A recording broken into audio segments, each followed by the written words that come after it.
네, 코로나19로 쉬어가던 민주당 본경선 일정이 이번 주에 재개되는 가운데 이재명 지사의 이른바 백제 발언을 두고 지역주의 공방이 다시 불붙고 있습니다. 야권에선 원희룡 제주도지사가 대선 출마를 공식 선언하는 가운데 윤석열 전 총장 입당에 대한 국민의힘의 압박 수위도 높아지고 있습니다. 국회 취재기자 연결합니다. 송재인 기자. 네, 국회입니다. 네, 백제 발언 논란부터 짚어보겠습니다. 캠프 대리전 양상이었는데 이제 후보들까지 직접 공방에 뛰어들었죠? 네, 그렇습니다. 발단은 그제 보도된 이재명 지사의 언론 인터뷰였습니다. 이 지사는 지난해 이낙연 대세론 당시 이 전 대표의 승리를 진심으로 기원했다며 한반도 5,000년 역사에서 백제가 주체가 돼 한반도 전체를 통합한 적은 없었는데 이 전 대표가 이긴다면 역사라고 생각했다고 말했습니다. 다만 지형이 바뀐 지금은 확장력이 중요하다며 자신의 강점으로 소개했는데 이 전 대표 측은 하루 뒤 이 백제 발언이 지역주의를 조장한다고 강하게 문제를 삼았습니다.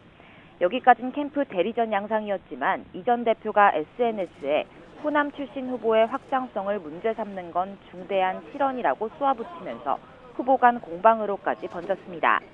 이재명 지사도 SNS에 직접 나서 지역주의 조장 발언이라 왜곡하는 건 극단적인 네거티브라며 문제를 제기한 이낙연 캠프 관계자를 문책하라고 강수로 맞받아쳤습니다. 이어 이재명 캠프 선거대책위원장 우원식 의원은 이 전 대표의 직접 사과도 촉구하고 나섰습니다.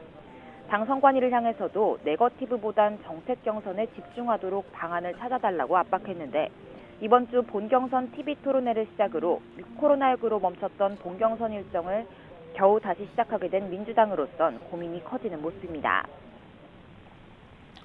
네, 야권 상황도 알아보죠. 국민의힘 대선 주자들의 발걸음도 빨라지고 있다고요. 네, 원희룡 제주도지사가 조금 전 공식 대선 출마를 선언했습니다. 코로나19 방역 상황을 고려해 유튜브를 통해 비대면 방식으로 진행했습니다. 핵심 메시지는 역시 공정인데 문재인 정부가 망친 정책들을 혈세가 아닌 국가 찬스로 되돌려놓겠다고 다짐했습니다. 원 지사는 출마 선언을 기점으로 서울과 제주를 오가는 광폭 행보를 이어갈 것으로 보이는 가운데 야권 유력 대선 주자 윤석열 전 총장과 국민의힘 사이 신경전도 갈수록 거세지고 있습니다. 국민의힘 이준석 대표는 앞서 윤 전 총장을 향해 8월 경선 버스에 제때 올라타지 않으면 기회가 적다고 입당을 압박했는데 이번엔 시기를 콕 집어서 윤 전 총장이 국민의힘 후보가 선출되는 11월에 입당하는 시나리오는 없다고 못 박았습니다. 버스가 출발하는 8월이 아니라면 대선 후보 등록일인 내년 2월까지 티격태격할 거라며 아름다운 단일화는 없다고 단언했습니다.